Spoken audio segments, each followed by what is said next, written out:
오늘 우리에게 주시는 하나님의 말씀은 사도행전 4장 1절부터 22절입니다. 제가 봉독하겠습니다. 사도들이 백성에게 말할 때에 제사장들과 성전 맡은 자와 사두개인들이 이르러 예수 안에 죽은 자의 부활이 있다고 백성을 가르치고 전함을 싫어하여 그들을 잡음에 날이 이미 저물었으므로 이튿날까지 가두었으나 말씀을 들은 사람 중에 믿는 자가 많으니 남자의 수가 약 5천이나 되었더라.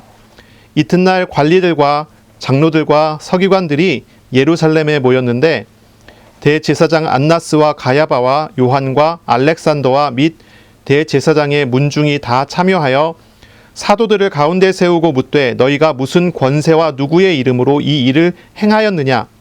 이에 베드로가 성령이 충만하여 이르되 백성의 관리들과 장로들아, 만일 병자에게 행한 착한 일에 대하여 이 사람이 어떻게 구원을 받았느냐고 오늘 우리에게 질문한다면 너희와 모든 이스라엘 백성들은 알라. 너희가 십자가에 못 박고 하나님이 죽은 자 가운데서 살리신 나사렛 예수 그리스도의 이름으로 이 사람이 건강하게 되어 너희 앞에 섰느니라. 이 예수는 너희 건축자들의 버린 돌로서 집 모퉁이의 머릿돌이 되었느니라. 다른 이로서는 구원을 받을 수 없나니 천하 사람 중에 구원을 받을 만한 다른 이름을 우리에게 주신 일이 없음이라 하였더라. 그들이 베드로와 요한이 담대하게 말함을 보고 그들을 본래 학문 없는 범인으로 알았다가 이상하게 여기며 또 전에 예수와 함께 있던 줄도 알고 또 병 나은 사람이 그들과 함께 서 있는 것을 보고 비난할 말이 없는지라. 명하여 공회에서 나가라 하고 서로 의논하여 이르되 이 사람들을 어떻게 할까? 그들로 말미암아 유명한 표적 나타난 것이 예루살렘에 사는 모든 사람에게 알려졌으니 우리도 부인할 수 없는지라.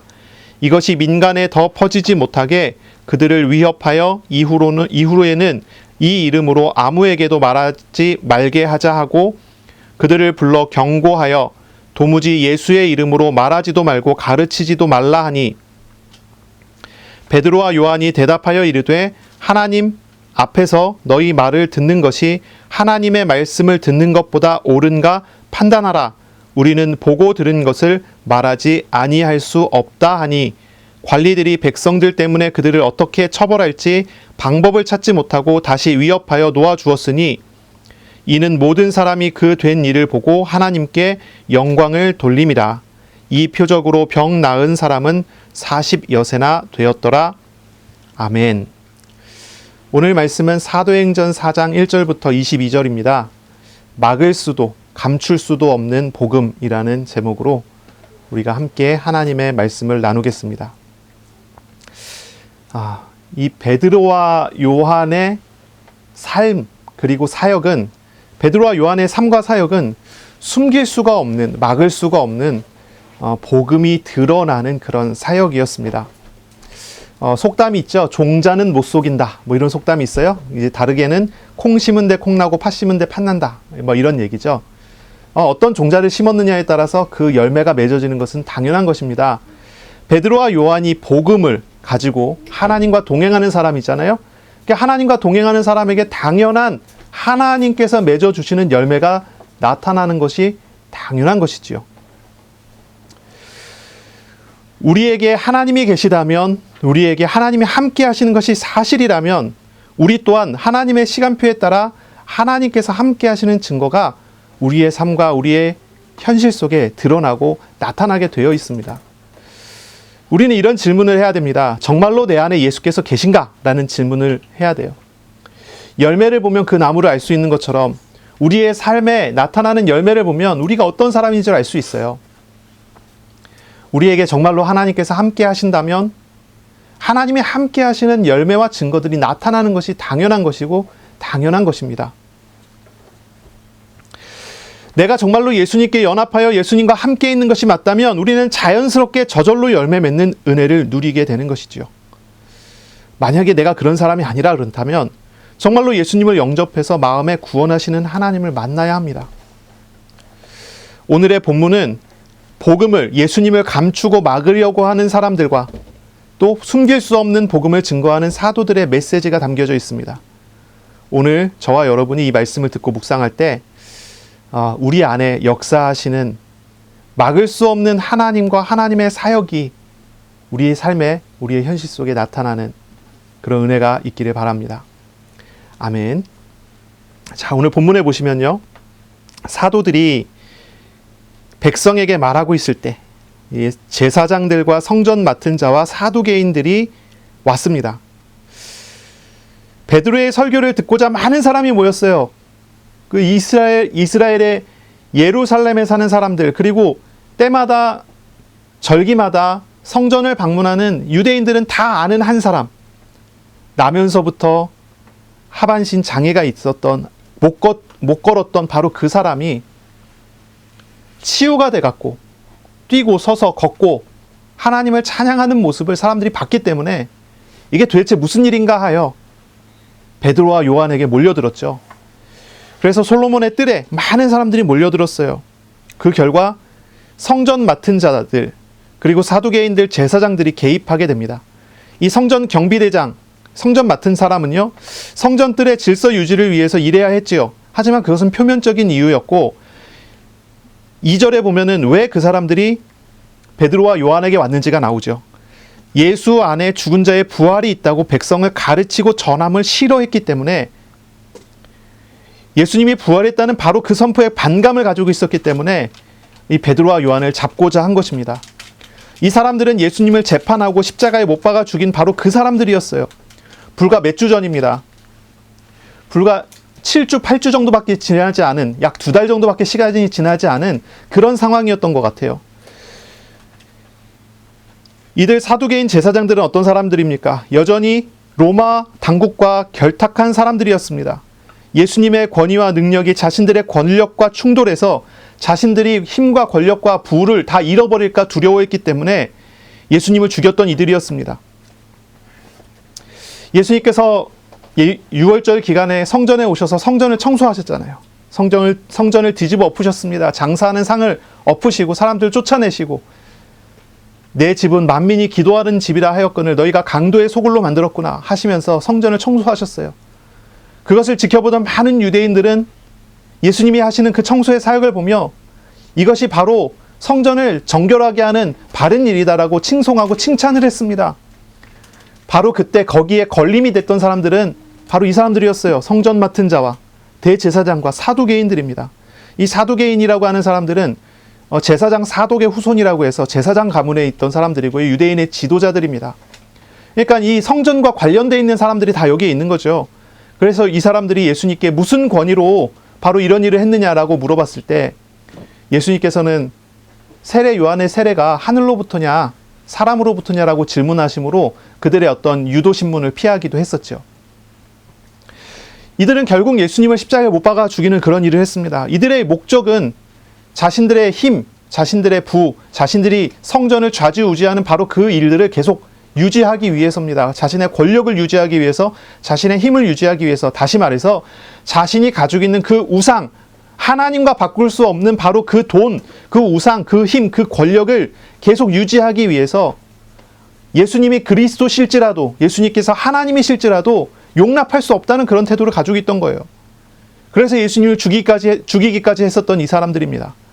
그래서 이 사람들이 이제 베드로와 요한의 설교, 베드로와 요한이 증거하는 메시지를 보면서 예수님과 같이 이들도 같이 붙잡고 이들을 또 법정에서 사형 선고를 하기를 원했던 것 같아요. 그래서 이 베드로와 요한을 붙잡은 것이죠. 하지만 이들이 이 베드로와 요한을, 이 사도들을 붙잡은 시간은 날이 저무른 시간이었습니다. 원래 이제 유대법에 해가 지면 재판을 할 수가 없어요. 그래서 밤새 가두어 뒀습니다. 아마 감옥에 가두었겠죠? 감옥에 가두어 두고 그리고 그 다음날 재판을 하려고 한 것 같아요. 그래서 이 사람들을 가두어 놓고 이제 이 복음과 이 복음의 말씀이 더 이상 증거되지 못하고 막아지기를 소원하고 있고 바라고 있었던 그런 상황인 것입니다. 하지만 어떻습니까? 4절에 이런 구절이 있습니다. 말씀을 들은 사람 중에 믿는 자가 많으니 남자의 수가 약 5천이나 되었더라. 이런 구절이 있어요. 남자의 수가 5천. 그럼 여자를 포함한다면, 아이를 포함한다면 10,000명이 넘겠죠. 그렇죠? 우리가 아주 보수적으로 적게 잡아서 10,000명이라고 해봅시다. 10,000명이라고 해봐요. 그 당시에 예루살렘에 항상 거주하고 있는 인원은 25,000명입니다. 예루살렘 인구가 25,000명은 항상 거주하고 왔다 갔다 하는 사람까지 포함해서 약 8만 명 정도로 추산을 합니다. 근데 약 10,000명이 믿었다. 안 믿던 사람들이 믿은 거예요. 바로 그 전에는 무슨 일이 있었습니까?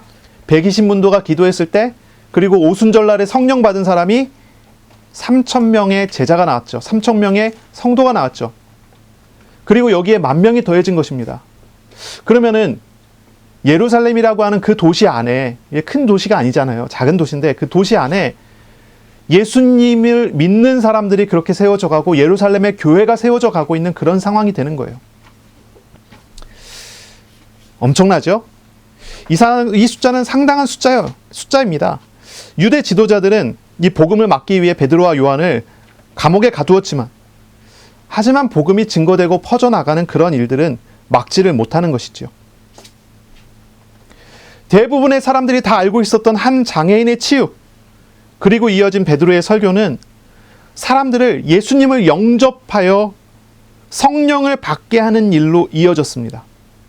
그리고 이 성령께서는 각 사람에게 오시고 그 각 사람에게 구원하시는 일을 나타내시고, 그리고 이 사역이 계속적으로 번져나가고 퍼져나가도록 하나님께서 만들어 가셨습니다.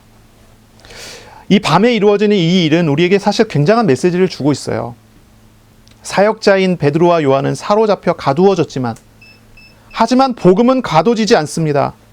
성령의 사역은 막을 수가 없고 성령의 사역은 계속되어 가고 있는 그런 장면과 그런 모습을 우리에게 보여줍니다. 그래서 오늘 이 본문을 잘 생각해 보시면, 오늘부터 시작해서 이 재판의 과정들을 생각해 보시면 그렇습니다. 필사적으로 이 복음과 예수님의 이름을 막으려고 하는 사람들과, 그러나 막을 수 없이 이 복음이 증거되고 확산되어 가는 그런 과정들이 요 안에 담겨져 있고, 이 안에서 우리에게 나타나고 있는 그런 일들인 것이지요. 자, 하나님께서 하시는 일을 막을 수 있는 사람이 누가 있습니까? 하나님께서 하시는 일을 누가 막을 수 있겠어요? 하나님의 주권, 이 주권을 어느 누구도 사실 침해할 수가 없는 것입니다. 하나님께서는 우리와 세계를 지배하는 권능을 가지신 그런 하나님이시라는 것입니다. 저 같은 경우를 한번 생각해 보면 그래요. 아마 저뿐만이 아니겠죠. 우리 모두가 다 마찬가지겠죠. 하나님이 하시는 일들이 이루어지는 과정들을 한번 생각해 보세요. 어떻습니까? 내가 많이 부족하더라도 하나님은 무시하지 않고 차근차근 나를 세워가시고 만들어 가셨어요. 우리가 노력하고 우리가 애써서가 아니라 우리가 하지 않으려고 하고 우리가 벗어나려고 하는데 하나님의 일들이 나타났어요. 하나님께 항복하도록 하나님은 신실하심을 우리에게 계속적으로 보이시고 나타내시며 우리를 인도하셨어요. 제가 예수님을 믿은 것을 생각해보면, 돌이켜보면 하나님의 은혜구나라는 생각을 할 수밖에 없어요. 하나님의 은혜예요. 제가 하나님을 믿기 위해서, 하나님을 믿으려고 정말 나는 구원을 받고 싶어서 어려서부터 하나님께 기도하면서 내가 구원을 받으려고 성경을 읽고 그래갖고 구원받은 게 아니에요. 저는 원래 불교에 가까운 무신론자였거든요. 안 믿는다고 그랬어요. 저희 누나가 이제 교회 가고 그러면 세상에 믿을 게 없어서 교회를 가고 하나님을 믿냐 그랬어요. 왜냐면 거기는 이상한 사람들이 모인 곳이다 그랬어요. 이상한 사람들 모인 거 맞잖아요. 어떻게 처녀가 아이를 낳는다고 그러고 죽은 사람이 다시 부활한다고 그래요. 저는 말이 안 된다고 생각했어요. 믿을 수가 없는 거예요. 당연히 상식적으로, 당연히 논리적으로 바르게 믿을 걸 믿어야지 왜 믿지 못할 걸 믿는다고 그렇게 얘기하는지 모르겠다 그랬다니까요. 그런데 어느 날 제가 복음을 듣고 예수님을 영접했는데 참 놀라운 일이죠. 막 바뀌는 거예요. 변화가 되는 거예요. 믿을 수가 없었는데 믿어져요. 알 수가 없었는데 알게 돼요. 제가 못 믿었던 게 두 가지였다 그랬어요. 동정녀 탄생을 믿지 못했거든요. 부활을 믿지 못했거든요. 왜냐면 그건 있을 수 없는 일이라고 생각했어요. 그런데 동정녀에 나시고 죽으시고 부활하신 예수께서 내 마음에 들어오셔서 나를 만나주시는데 그게 희한하게 믿어지더라니까요. 믿어져요. 만나고 경험하니 믿어지더라고요. 근데 제가 하나님을 만나기 위해서 발버둥 치다가 만난 게 아니라니까요. 하나님의 은혜인 거죠. 하나님의 주권인 거죠. 그게 하나님의 사랑이었고 하나님이 주신 축복이었다라고 저는 그렇게 기억을 해요. 제가 도망가는데 찾아오셔서 설득하고 저를 인도하신 거예요. 하나님께서 자신의 의지와 자신의 하나님의 뜻에 따라 하나님께서 스스로 일을 하시는데 이걸 누가 막을 수 있습니까? 어떤 사람이 그걸 막을 수 있습니까? 아무리 유대 지도자가 막으려고 해도 이것은 막을 수가 없어요. 우리가 예수 믿고 구원받은 것, 그리고 우리가 신앙생활을 해 나가는 것, 이 과정들, 그리고 우리가 교회와 삶에 인도하시는 하나님의 주권, 그것을 한번 생각해 보시고 그걸 한번 찾아보세요. 그건 어느 누구도 막을 수가 없는 그런 내용입니다. 어느 누구도 그것을 회방할 수가 없는 그런 내용이에요.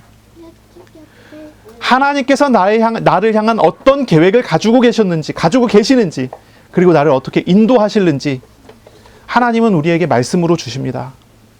그리고 하나님은 그것을 만들어 가시고 이루어 가세요. 그건 막을 수가 없는 하나님의 사역입니다. 물론 시간차는 있습니다. 시간표에 따른 시간차는 있어요. 어떤 사람은 눈에 보이게 빨리, 어떤 사람은 천천히 이렇게 나타날 수 있어요. 어떤 사람은 불신앙과 우상이 가득한 사람이면 불신앙과 우상이 빠질 때까지 기다리셔야 되는 그런 상황이 있을 수 있습니다. 막 우상 따라가는데 막 축복받고 그러면 우상 때문에 된 줄 알고 더 타락하잖아요. 그러니까 하나님의 방법이 그럴 수 있어요. 우리는 분명하게 봐야 돼요. 하나님이 어떤 분이십니까? 하나님은요, 스스로 뜻을 세우시고 스스로 그 일을 우리의 삶과 우리의 현실 속에 이루어 가시는 그런 하나님이십니다. 그 하나님을 봐요. 그 하나님을 따라가요. 그것이 신앙생활이고 그것이 우리가 참된 변화를 얻는 길입니다. 우리가 이것을 봐야 돼요. 하나님이 행하시는 일을 보고 나의 영혼을 하나님께 의탁하고 하나님께서 나를 만들어 가시도록 하는 것, 그것이 제자가 인도받는 그런 방법이 되는 것이죠. 이번 주 우리가 정말로 다 자신의 의지와 자신의 고집과 자신의 판단을 좀 내려놓고 하나님의 뜻을 찾고 구하고 하나님을 따라가는 그런 은혜에 있기를 바랍니다. 우리에게 일어나는 참된 변화는 우리가 하나님께 떼써서 이루어지는 게 아니에요. 어떤 충격받을 만한 큰 사건이 우리에게 일어날 때 우리가 그렇게 변화가 되는 게 아니에요. 아니, 우리가 마음이 이렇게 변화된 경험이 있습니다. 근데 그 경험은 무슨 사건 때문입니다. 뭐 이렇게 얘기할 수 있을지 몰라요. 하지만 그게 아니라는 말이에요. 하나님께서 우리 마음에 일하시지 않으면 되지 않는 일들이 있어요. 그것이 우리의 영혼에 작용되어지는 일들이고요. 우리의 삶에 작용되어지는 일들이에요. 우리는 근본적으로 하나님께서 나에게 뭐 하시기를 원하시는가, 그것을 찾아가는 것부터 시작을 해야 되는 거예요. 하나님은 절대 주권자이시기 때문에 어느 누구도 하나님을 막을 수가 없어요. 하나님은 창조자이시고 섭리자이십니다. 하나님은 세상을 다스리시는 주권을 가지신 하나님이시기 때문에 아무도 막을 수가 없어요. 우리 마음에 오셔서 일하시는 성령님은 우리가 이렇게 해주세요 하면 이렇게 해주시고 저렇게 해주세요 하면 저렇게 해주시는 도구가 아니에요. 우리 마음에 오신 성령님은 생각과 감정과 의지를 가지고 하나님의 선하신 뜻대로 나의 삶에 일을 해 나가시는 하나님이시란 말이에요. 온전히 스스로 계신 분이시기 때문에 어느 누구도 하나님을 조종할 수 없어요. 하나님이 작정하신 뜻대로 하나님은 그 뜻대로 일을 이루어 가시는 하나님이세요. 하지만 그 하나님이 우리에게 일하실 때 강제적으로 일하시지 않죠. 사랑과 자비로 그 택하신 자들을 통치하시죠. 인격적으로 일하세요. 우리에게 친절히 말씀하시고 약속하시고 그리고 설득하시고 그 일을 만들어 가세요. 하나님은 선하신 뜻대로 우리의 삶에 선한 열매를 맺도록 결국은 약속하신 것을 이루어내고야마는 의지를 가지신 하나님이세요. 이 하나님을 봐야 돼요. 이 하나님을 알아가야 돼요. 제가 열심히 몰아가는 삶을 살고 있을 때, 이제 몰아간다고 하면은 제가 열심히 제 힘과 제 노력과 제 힘과 제 고집으로 열심히 뭔가를 하고 있을 때, 하나님의 주권을 믿지 않고 내가 뭔가를 하고 있었던 그런 시기가 있었어요. 그것도 꽤 길었죠. 한 10년 가까이 저 그런 삶을 살았는데, 그렇게 열심히 제가 몰아가고 있을 때 저는요, 기도 응답 받고 세상에서 성공적인 삶을 살고 세상에서 기도의 응답을 받고 세상에서 전도하고 현장을 변화시키는 모든 일들이 저의 책임이라고 생각했어요. 그래서 현장에서 누가 믿지 않으면 죄책감을 들었어요. 내가 전하지 않아서 그렇다. 내가 잘못해서 그렇다. 현장이 막 변화가 되고 역사가 일어나고 예수 믿는 사람이 나타나고 한 현장이 완전 복음화가 다 되고 그 현장에 있는 사람이 다 예수 믿는 일들이 벌어지고 이렇게 되면 내가 잘해서 된 줄 알았어요. 내가 열심히 해갖고 됐구나. 막 이런 생각을 많이 했다니까요. 그런데 어느 날 제가 하나님 앞에서 하나님의 주권과 하나님의 하나님 되심을 경험하고 나니까요, 너무 다른 거예요. 그렇지 않다는 걸 안 거예요. 내 일이 아니라는 거 알았어요. 내 사건이 내 어떤 나의 일에 따라서 되어지는 일이 아니라는 걸 깨달았어요. 나의 나 된 것은 단 한 가지도 내가 해서 된 것이 없구나라는 걸 깨달았어요. 이 저의 어떤 그런 깨달음이었는데, 그랬어요. 내가 했다라고 생각했던 것도 자세히 쳐다보니 하나님께서 하시지 않으면 될 수가 없는 일들이 진행됐더라고요. 내가 가지 않아서 그렇다라고 생각했던 것을 자세히 쳐다봤더니 하나님께서 맡고 계시더라고요. 어느 날 돌아보니까요, 저의 한순간도 하나님께서 저를 그냥 내버려 두신 적이 없더라고요. 그때 저는 하나님 앞에서 정말 무릎을 꿇게 됐어요. 정말 무릎을 꿇게 됐어요. 그날 밤은 잠도 오지 않더라고요. 잠이 오지 않아요. 하나님께서 정말로 살아계시구나, 하나님께서 주인이시구나, 하나님께서 통치하시는구나라는 것이 제 안에서 발견되니까 그런 거예요. 믿음이 생기더라고요. 믿음이 생겨요.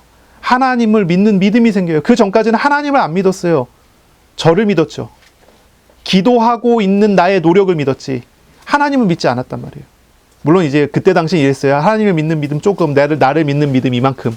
그래서 내가 이만큼 하면 하나님께서 이만큼 하시겠지. 말은 그렇게 안 했어도 실제로 그렇게 삶을 살았어요.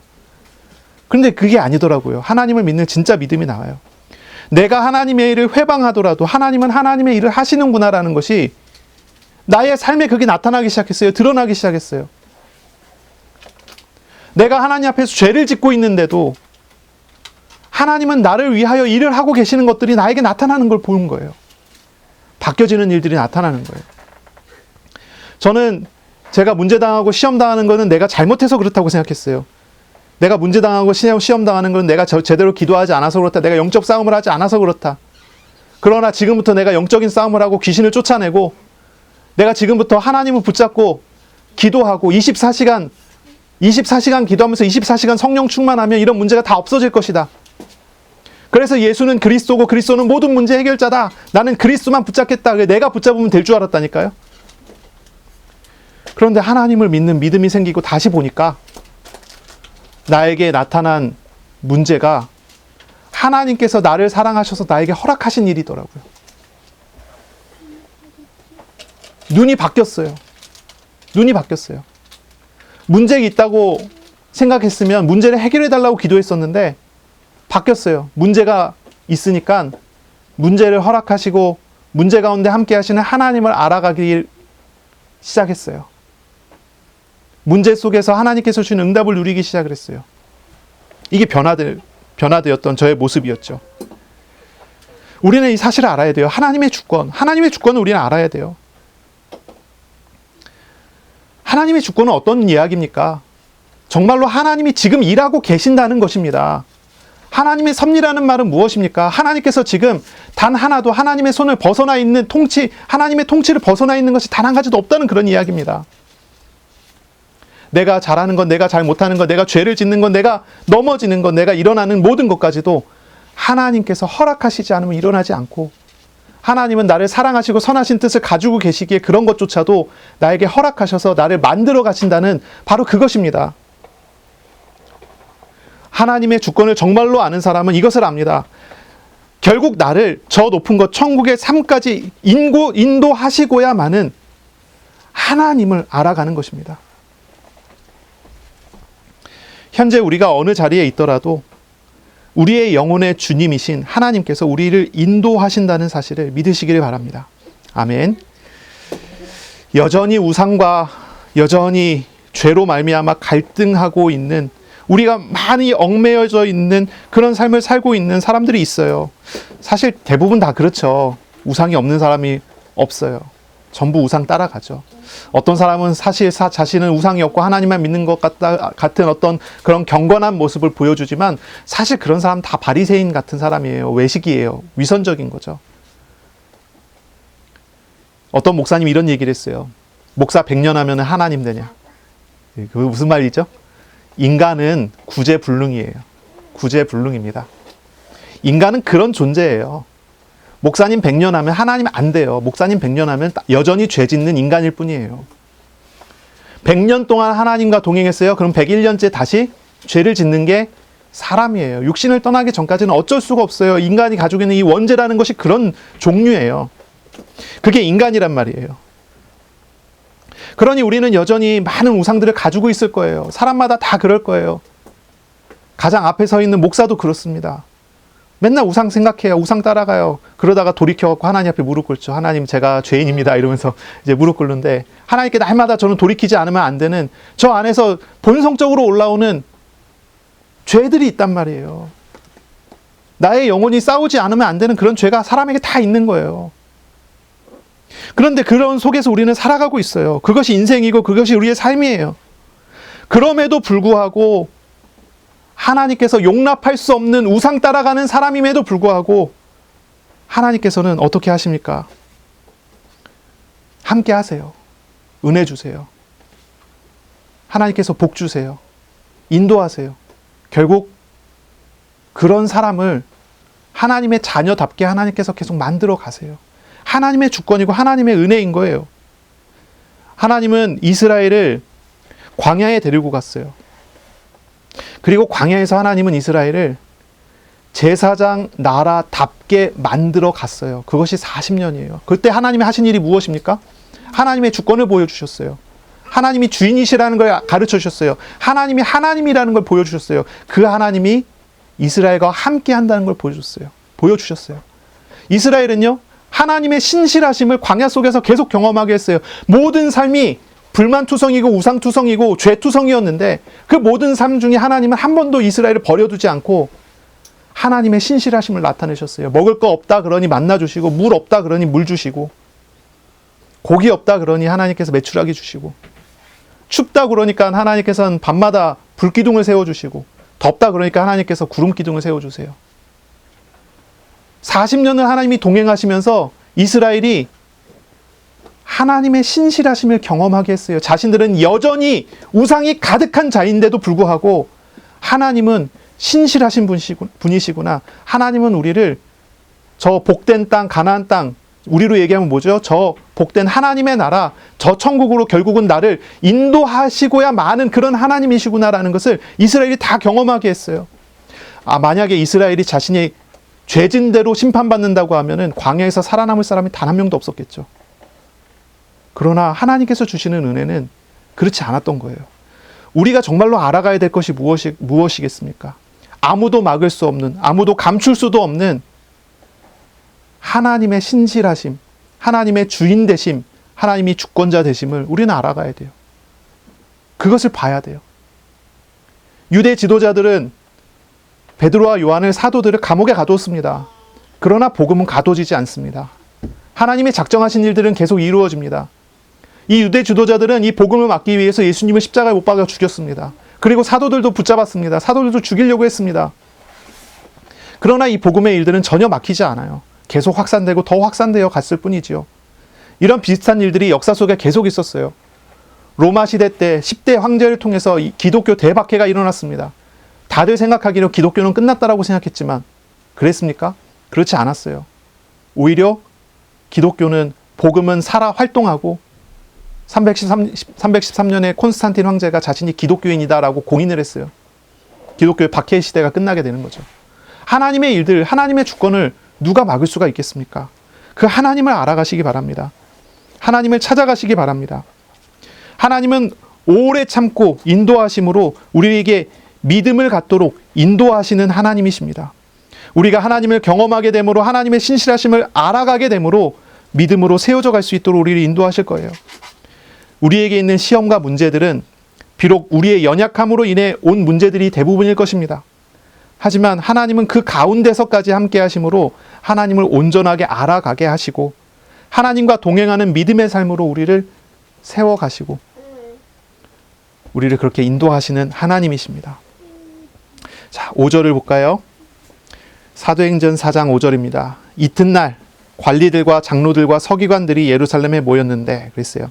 이제 관리들, 장로들, 서기관들 이렇게 얘기하면 사내들인 공회입니다. 사내들인 공회. 예수님을 이제 사형 선고했었던 신성 모독죄라고 하면서 사형 선고 내렸던 바로 그 공회, 사내들인 공회가 다시 소집이 된 것입니다. 예수님을 사형 선고한 지 약 7주에서 8주 정도가 지난 그 상황에서 다시 소집이 됩니다. 이번에는 예수님의 제자들 때문입니다. 사도들 때문입니다.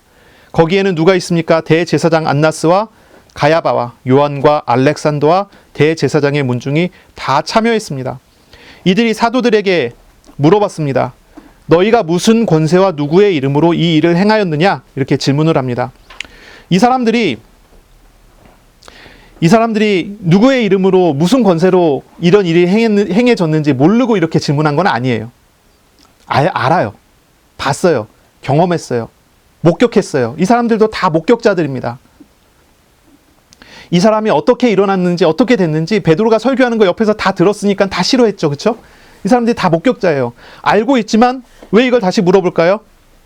이것은 뭐냐면은 예수님께 신성 모독죄라는 죄목을 붙여서 사형 선고를 했듯이 이 사도들도 이제 트집을 잡아갖고 흠을 잡아갖고 이제 재판을 통해서 넘겨주려고 사형 선고하고 넘겨주려고 하는 그런 목적을 가지고 이런 질문을 아주 악한 목적으로 질문을 한 거죠.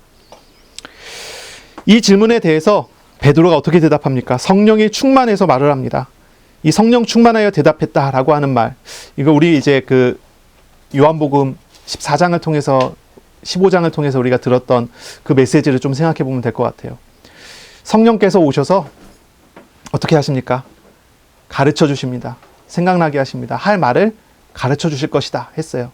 이 베드로가 성령 충만했습니다. 하나님이 주신 지혜와 하나님의 영광받은 그 말씀으로 대답합니다. 이 대답은 사도들이 자신의 안전을 지키기 위해서 하는 변명 같은 것이 아니었어요. 이 사도들의 대답은 아주 당당하고 확신 있는 신앙의 고백입니다. 불과 몇 주 전에 예수님의 사형 판결을 받았던 그 법정에서 예수님을 부인하고 돌아갔었던 바로 그 베드로입니다. 근데 그가 아주 담대하게 자신의 신앙을 고백합니다. 이렇게 이야기합니다. 9절입니다. 만일 병자에게 행한 착한 일에 대하여 이 사람이 어떻게 구원을 받았느냐고 오늘 우리에게 질문한다면 이렇게 얘기해요. 이 단서를 딱 붙였어요. 이 사람이 치유받은 이 일에 대하여 누구의 권세와 누구의 이름으로 이 일을 했냐고 물어본다면 이렇게 단서를 붙여요.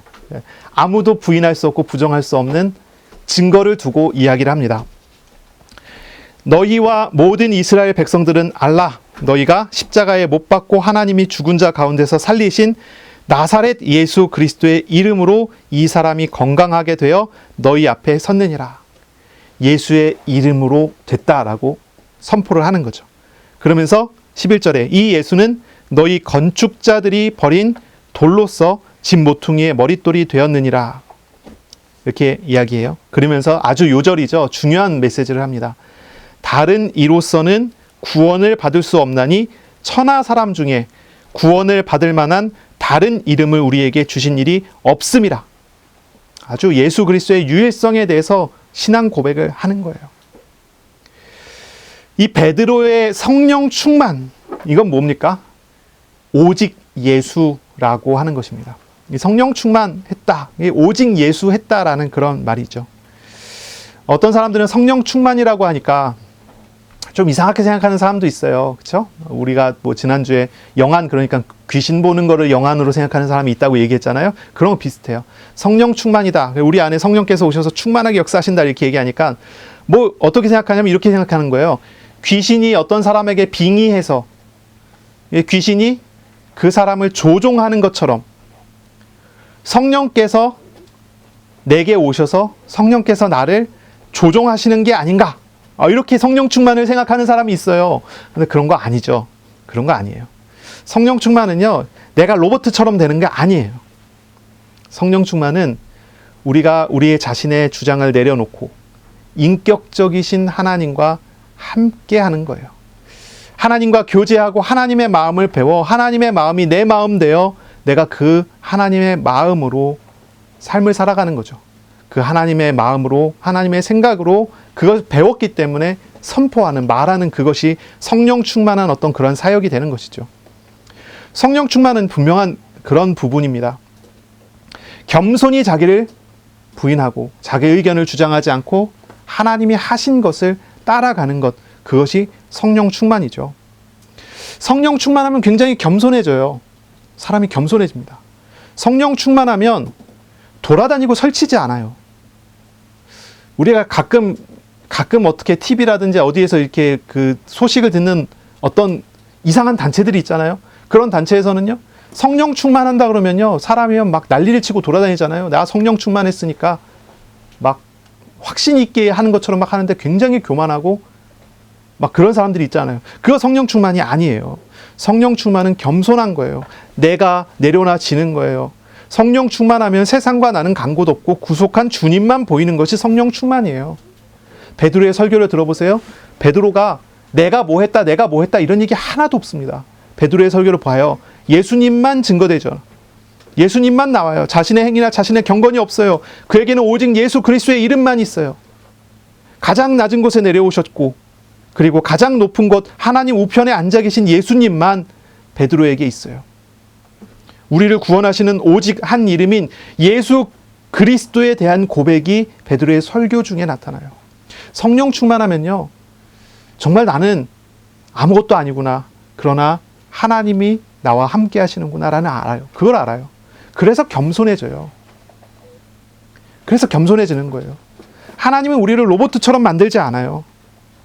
하나님은 우리를 인격적으로 만나주세요. 우리의 마음을, 우리의 생각을, 우리의 중심을 주님께서 아시고 교제하시고 오랫동안 하나님을 설득하시며 우리가 하나님 앞에 자발적으로 하나님 앞에 나아가기를 원하세요. 바로 그러한 모습이라는 거죠. 이것에 대해서 우리는 좀 배우고 알아야 되는 그런 부분입니다. 그러면서 이 베드로의 했던 이야기들 한번 보세요. 베드로는 치유한 모든 행위가 다 오직 예수 그리스도로 말미암은 것이라고 고백하죠. 산헤드린이 사형 선고하여 죽인 그 예수가 부활하셨고, 그리고 이 장애인은 예수님의 이름으로 치유됐다고 선포해요. 오직 예수님만이 구원자이시라고 그렇게 선포해요. 죽은 사람을 살리는 일, 불치의 질병에서 창조적인 능력으로 치유하는 일, 죄인의 영혼을 구원하는 일은 하나님께서 우리를 위하여 십자가에 죽게 하시고 다시 살리신 오직 예수 그리스도로 말미암는 것이라고 선포하는 것입니다.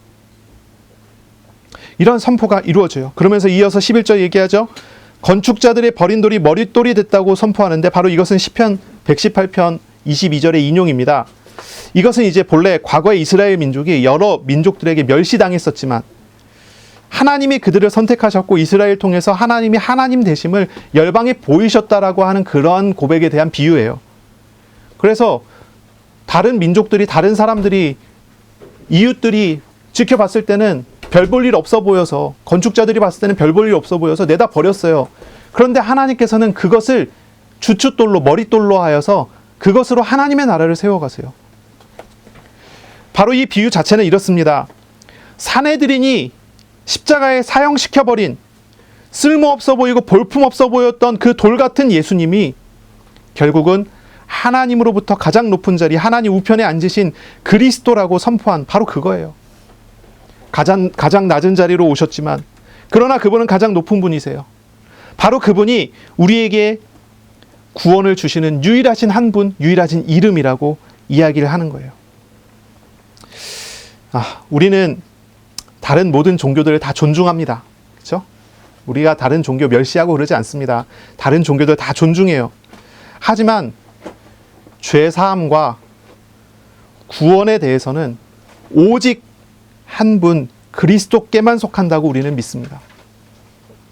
이것이 구원의 유일성입니다. 그것이 바로 우리 구주 예수 그리스도 안에 있는 것입니다. 오직 예수님만이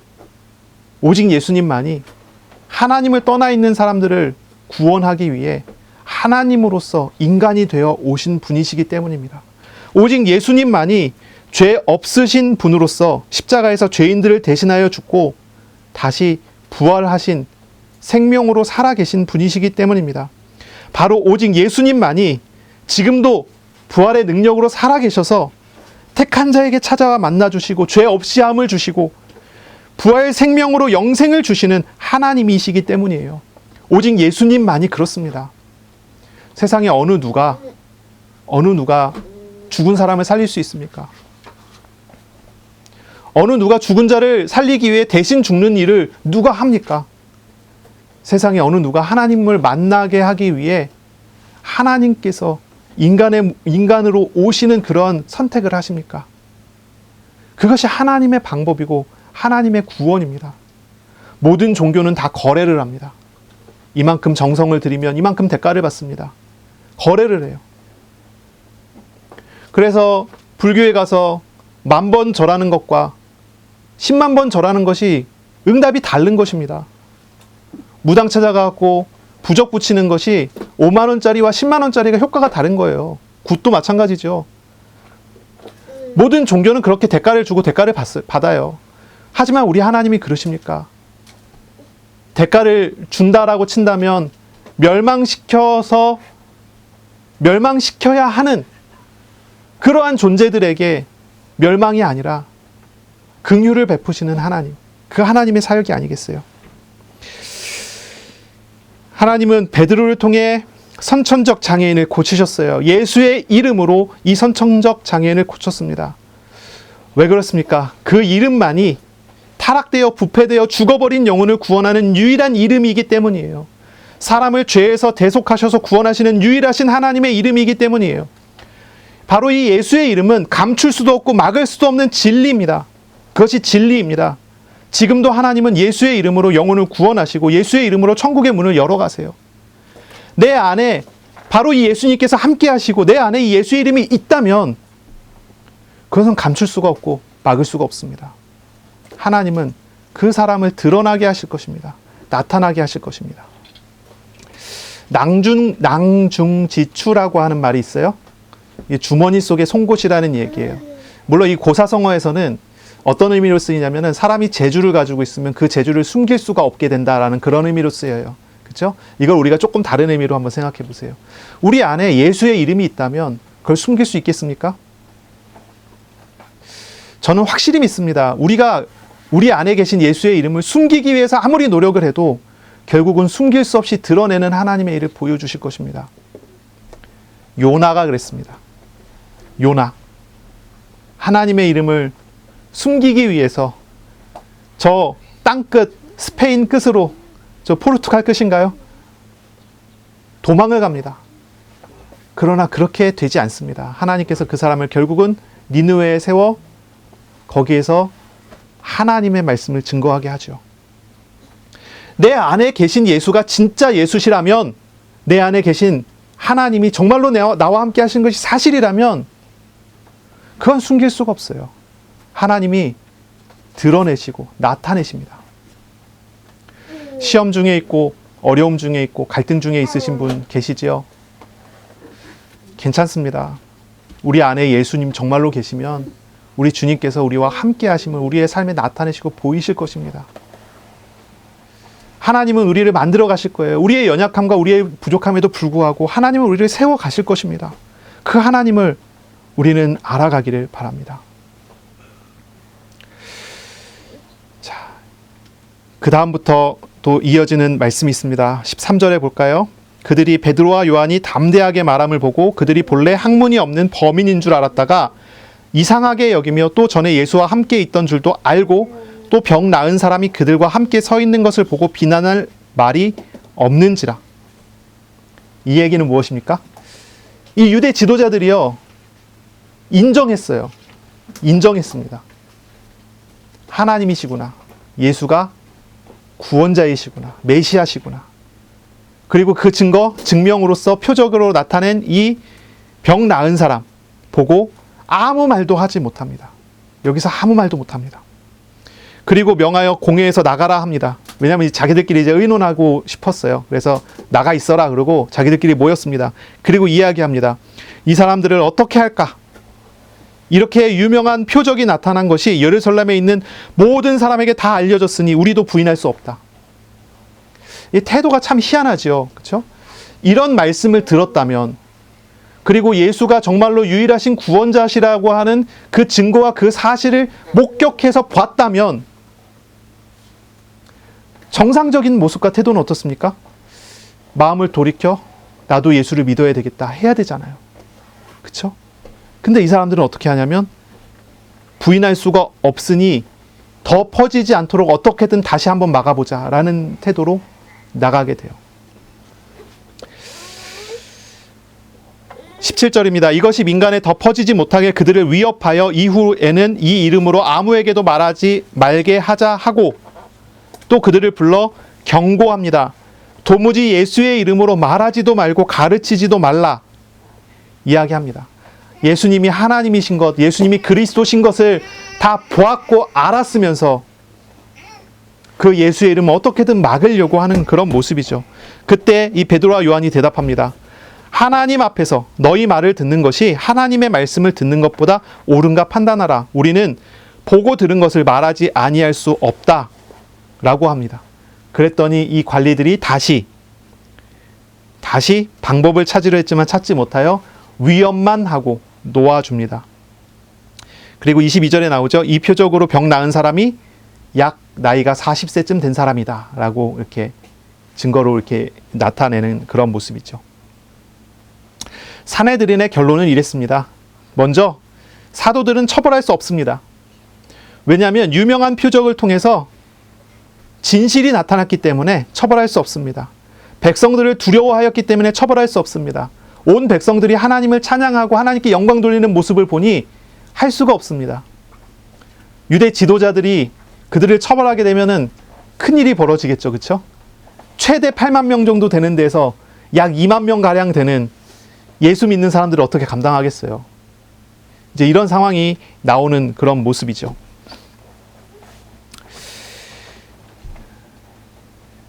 그래서 이 사람들은 더 이상 퍼지지 않도록 사도들을 침묵시키려고 위협합니다. 하지만 사도들은 이야기하죠. 보고 들은 것을 말하지 않을 수 없다. 사람 말이 아니라 하나님 말씀 들어야 된다. 이렇게 이야기를 해요. 자, 우리는 하나님의 말씀을 듣고 하나님을 따르는 사람입니다. 그렇죠? 하나님의 말씀을 따르는 사람이어야 합니다. 자, 우리는 작은 선택에서부터 우리는 하나님을 따라갈 수 있어야 돼요. 옳은 것을 선택할 수 있는 것. 이것이 사실 믿음입니다. 사람의 말이 아니라 하나님의 말씀을 따라가는 것이 옳습니다. 어떤 것을 판단하고 결정해야 될 때 어떻게 판단하고 어떻게 결정합니까? 어떤 것을 기준으로 삼습니까? 나의 경험? 주변 사람들의 권유? 아니면 여론입니까? 그런 것이 판단의 기준이 아니라 하나님의 말씀하시는 하나님을 따라갈 수 있어야 돼요. 그래서 우리가 어떤 것을 결정해야 될 때는 겸손히 하나님 앞에 기도해야 돼요. 인내하고 기다릴 수 있어야 돼요. 하나님께서 보이실 때 가는 것입니다. 하나님께서 작정하신 길로 우리를 인도하시는 길은 바른 길이기 때문에 우리는 바른 길로 가야 해요. 요즘에 우리 아이들과 같이 철로역정을 읽고 있어요. 이 철로역정 이번에 이제 그 책 읽는 과제가 나왔기 때문에 철로역정이 읽는데 거기에는 좁은 길이 나와요. 좁아요. 그리고 가팔라요. 막 언덕 같은 가파른 길들이 이어집니다. 근데 직선으로 쭉 뻗어 있어요. 눈에 봐도 되게 힘들어 보이는 길이에요. 이 좁은 길. 이 철로역정의 주인공은 그 좁은 길을 향해 그 좁은 길을 걸어갑니다. 근데 옆에 보면요, 굽은 길이 있어요. 넓고 편해 보이는 굽은 길. 이 철로역정에 나오는 어떤 사람들은 그 굽은 길을 보고 좁은 길을 포기하고 저 편안한 굽은 길로 가겠다고 옆으로 빠져나가요. 빠져나간 그 사람들은 어떻게 됩니까? 굽은 길로 가다가 망하죠. 왜냐면 그 굽은 길의 끝은 천국이 아니거든요. 다른 곳이거든요. 철로역정을 읽는데 그게 나와요. 이 크리스찬이 그 길을 쭉 따라가요. 근데 그 길을 따라가는데 이 철로역정의 주인공의 그 좁은 길을 끝까지 따라갈 수 있는 힘과 원동력이 어디서 나옵니까? 그가 들고 가고 있는 말씀에서 나와요. 성경에서 나와요. 하나님의 말씀. 하나님의 말씀을 읽고 들을 때 그 길을 올라갈 수 있는 힘과 능력이 채워지고요. 또 거기서 벗어나려고 할 때 때마다 시간마다 하나님께서 돕는 사람을 보내주세요. 돕는 사람. 그래서 막 힘들어서 벗어나려고 한다. 그러면 누군가 말을 걸어요. 그래서 그 길을 계속 갈 수 있도록. 우리가 가는 길이 좁은 길이에요. 좁은 길. 우리가 가는 길은 바른 길이고 좁은 길이에요. 이 사도들 베드로와 요한은 눈앞에 보이지 않습니까? 유대 지도자들과의 갈등. 유대 지도자들은 넓은 길로 가라고 하는 거예요. 예수 이름으로 말하지만 않으면 우린 너희 핍박하지 않겠다. 그런데 이제 베드로와 요한은 좁은 길로 가야 돼요. 왜야? 왜 그렇습니까? 그것이 바른 길이기 때문이에요. 그것이 하나님의 말씀을 듣는 것이고 그것이 나에게 주신 사명이고 하나님의 성령께서 나를 인도하시는 길이에요. 그러니 그 길로 가야 돼요. 우리가 선택해야 되는 시간이 왔을 때 우리는 어떤 길을 선택합니까? 넓은 길입니까? 좁은 길입니까? 우리는 바른 길로 가야 해요. 이 바른 길로 갈 수 있는 힘은 어디서 옵니까? 하나님의 말씀에서 우리에게 오신 하나님의 성령의 도우심으로 우리는 그 길을 가게 되는 거예요. 그러니 편법을 쓰지 않고 바른 길을 갈 수 있는 거, 그게 참 중요합니다. 우리 하나님께서는 여호수아를 세울 때 여호수아에게 이렇게 말씀하셨어요. 좌로나 우로나 치우치지 말라 했어요. 좌로나 우로나 치우치지 말라. 그러면 바른 고든 길로 가라는 얘기죠. 고든 길로 가라는 얘기예요. 정도를 따라가라는 얘기예요. 바른 길을 따라가라는 그런 말씀을 하세요. 근데 그 길은 어려워 보여요. 힘들어 보여요. 정도는 그렇게 쉬워 보이는 길이 아니에요. 근데 바른 길로, 그 길로 가야 돼요. 당장 생각해보면 여호수아의 입장에서 사람들을 모으고 무기를 들려주고 갑옷을 입히고 숫자가 많아지면 이길 수 있을 거라 생각해요. 그게 쉬운 길이에요. 그러나 그렇게 해서 나가서 싸운 전쟁은 져요. 아이성 전투가 그랬어요. 근데 언뜻 보기에는 싸움이 안 될 것 같아요. 근데 하나님 말씀 따라가요. 그러면 이겨요. 희한한 일들이 그 속에 나타납니다. 이것을 우리에게 가르쳐 주는 거예요. 우리에게 보여주는 거예요. 바른 길을 따라가는 것이 어떤 것인지. 바른 길을 따라가는 게 어떤 것인지. 우리 눈앞에 봤을 때는 그게 어려워 보일지 몰라도 하나님의 말씀을 따라가는 것입니다. 성령의 도우심 안에서 나아가는 것입니다. 그리고 그 길은 결국은 하나님의 나라의 열매 맺는 길이 됩니다. 바로 그런 길을 우리는 나가야 되는 거예요. 그래서 사람의 판단이 아니라 하나님께 물어볼 수 있어야 돼요. 그리고 하나님께 묻고 하나님의 말씀을 듣고 하나님께서 나에게 주시는 부담감이 있다면 거룩한 부담이 있겠죠. 그 부담을 따라 하나님 앞에 한 걸음을 나갈 수 있는 것. 용기입니다. 담대함입니다. 두려워하지 말라. 걱정하지 말라. 하나님이 함께 하신다 말씀하십니다. 바로 그 길을 가는 것입니다. 베드로와 요한은 결국은 증인돼야 된다라고 이야기합니다. 내가 보고 들은 것을 말하지 않을 수가 없다라고 합니다. 증인되는 것에 대해서 이야기합니다. 증인됨, 이것이 이 사도의 길이었죠. 증인됨이라고 하는 것이요. 증인됨에 있어서 사도들은 사람 앞에 서지 않고 하나님 앞에 서야 된다고 이야기합니다. 우리도 마찬가지죠. 우리도 세상 중에서, 우리 현실 중에서 우리는 증인된 삶을 살아갑니다. 하나님과 함께하는 사람으로 살아갑니다. 이 사람의 삶의 태도는 어때야 됩니까? 과장하지 말고 내가 본 것, 내가 경험한 것, 내가 만난 것, 내가 깨닫고 얻은 진리를 말하는 것입니다. 그것이 증인되는 것입니다. 설득하는 것이 아니라 증인되는 것입니다. 전도는 설득이 아니죠. 우리가 아무리 설득해도 전도가 될 리가 없습니다. 우리가 아무리 설득해도 죽은 영혼을 살릴 수 없습니다. 우리가 아무리 매력적인 말로 사람들을 꼬셔내도 그 사람의 영혼이 구원받지 못합니다. 그러나 증인됨입니다.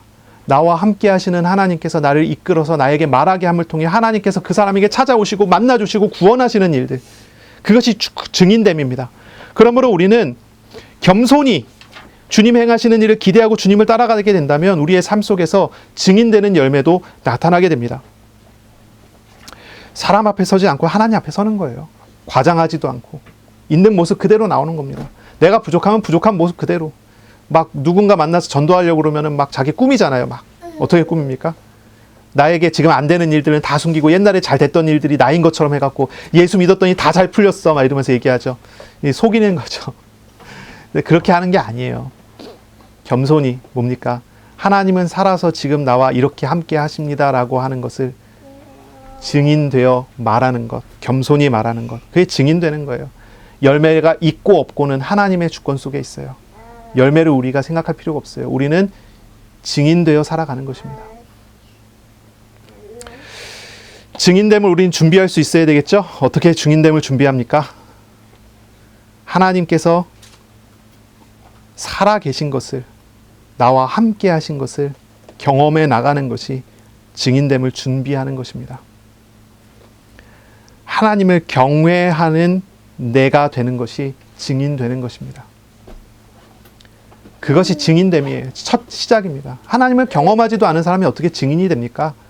하나님을 알지도 못하고 경험하지도 못한 사람이 어떻게 바른 길을, 좁은 길을 걸어갈 수 있겠습니까? 우리와 함께 하심을 알아가는 것, 거기서부터 시작입니다. 나와 함께 하시는 분이 어떤 분인 줄 알아가는 것입니다. 제자들은 예수님과 3년을 동행했어요.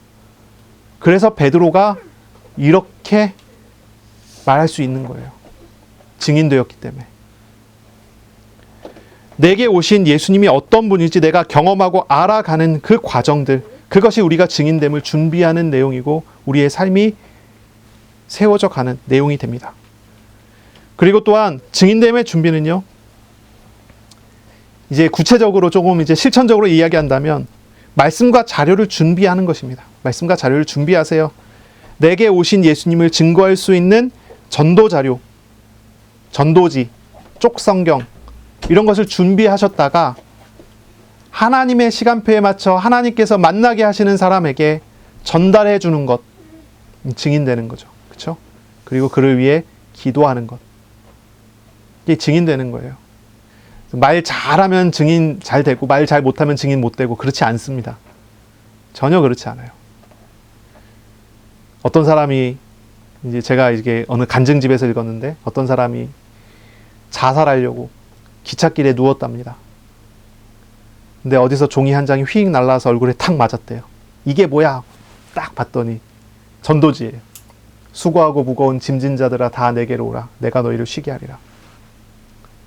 하나님께서 그 사람의 마음을 동하게 하셨나 봐요. 일어나서 그 전도지에 적혀있는 곳을 향해 갔답니다. 가서 예배를 드렸대요. 거기서 예수님을 영접했대요. 뭐 그런 간증집이 있어요. 그 사람이 나중에 어떻게 하나님의 쓰임을 받는 일들이 나오는데 그 시작에 대한 이야기예요.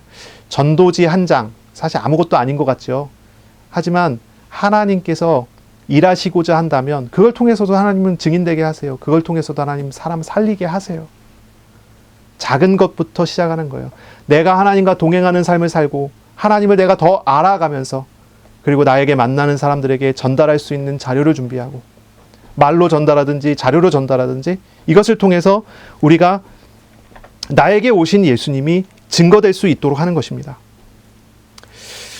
이번 한 주간 오직 예수 그리스도로 충만한 그런 주간이 되시기를 바랍니다. 가장 낮은 곳에 내려오셔서 나를 짊어지시고 가장 높은 곳으로 나를 인도하시는 바로 그 예수님, 예수님과 교제하고 예수님만으로 가득해지는, 충만해지는 그런 은혜가 있기를 바랍니다. 하나님의 주권을 정말로 믿고 하나님을 따라가는 그런 주간 되시기 바랍니다. 말씀을 듣고 묵상하고 순종하고 하나님의 인도를 받아가야지요. 그렇죠? 사람의 말이 아니라 하나님의 말씀을 따라가는 그런 주간 되시기 바랍니다. 우리가 지난주에 이야기했던 것처럼 시간의 11조를 드려요. 시간의 11조. 나의 모든 시간이 다 하나님의 것입니다. 그러니 내가 하나님께 이만큼의 시간을 띄어서 드리겠습니다. 시간을 정하는 것입니다. 그래서 기도의 시간을 정하세요. 기도하세요. 하루에 일주일에 스케줄이 있잖아요. 그럼 몇 분 딱 정해보세요. 그리고 하세요. 짜투리 시간에 기도하지 말고 기도의 시간을 정하세요. 전 예전에 짜투리 시간에 기도했었거든요. 예를 들어서 집에서 출발해서 학교까지 가는 시간 14분 30초 동안 기도하자. 그래서 버스를 딱 타면 눈 감고 딱 서요. 그리고 기도해요. 짜투리 시간이잖아요. 근데 집중 잘 안 돼요. 그렇죠? 하나님께 온전히 드리는 시간이 아니에요. 그렇게 하지 말고 하나님께 온전히 드릴 수 있는 시간을 한번 만들어 보라는 게요. 내가 하나님께 드리겠습니다. 그래서 하나님께 기도하세요. 말씀을 묵상하는 시간을 가지세요. 그리고 또한 우리의 모든 일상의 삶 중에서 낮은 자리에 찾아오셔서 함께 하시는 하나님을 찾고 구하고 경험하는 일상의 삶 중에 하나님과 동행하는 삶을 회복하시기를 바랍니다. 기도하겠습니다. 하나님께 감사합니다. 오늘 우리에게 말씀하시고 막을 수도 없는 바로 그 복음의 능력을 우리에게 가르쳐 주시니 감사합니다. 우리 마음에 오신 하나님이 어떤 분인지, 우리 마음에 오신 이 예수 그리스도가 어떤 분인지를 우리가 알아가는 그런 주간 될 수 있도록 복내려 주옵소서. 하나님께서 우리 인생과 우리의 삶 가운데 하시고자 하는 일들을 온전히 이루어 가시며 나타내시는 그런 주간 되게 하여 주옵소서. 연약하고 부족한 우리들 겸손히 주님 앞에 무릎 꿇고 기도하며 주님을 찾아가고 알아가는 그런 주간이 되게 하여 주옵소서. 하나님께서 맺어주시는 놀라운 열매 맺는 주간 되게 하여 주옵소서. 감사하며 예수님의 이름으로 기도합니다. 아멘. 우리 구주 예수 그리스도의 은혜와 하나님의 사랑하심과 성령의 교통하심이 이제로 영원까지 항상 함께 있을지어다. 아멘.